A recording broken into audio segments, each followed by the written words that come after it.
They called him dead weight. Elio Carbone always looked worn down around the family, dark circles under his eyes, slow movements, quiet during meetings. He never stayed after hours when the real conversation started.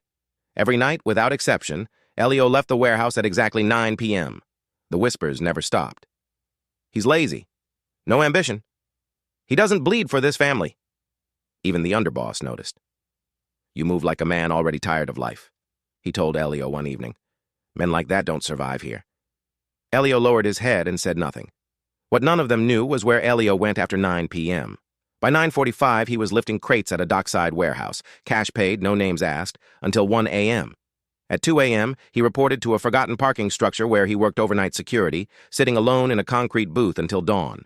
Some mornings, he slept in his car. Other days, not at all. 2 hours of sleep was a luxury. Why? Because his mother, the woman who hid him under church pews when bullets flew, was dying. Kidney failure. Dialysis 3 times a week. The family's insurance rejected her case. Non-essential, they said.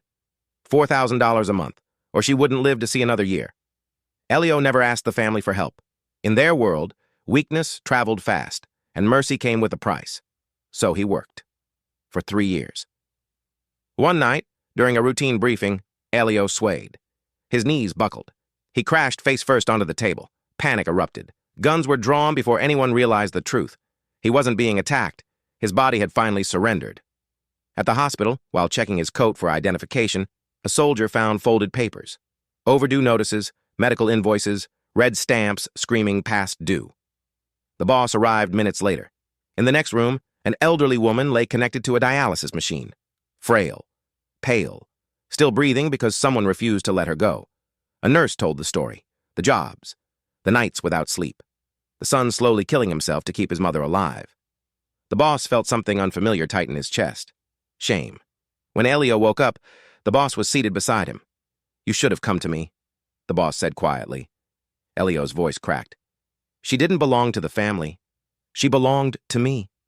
The family paid everything, every bill, every debt. Elio was promoted, given rest, given respect. That night, the family learned a lesson they'd forgotten. The tired man wasn't weak. He was a warrior fighting a war no one saw. Never judge the exhausted. You don't know what they're carrying. Subscribe to Mafia Files for more untold stories from the shadows.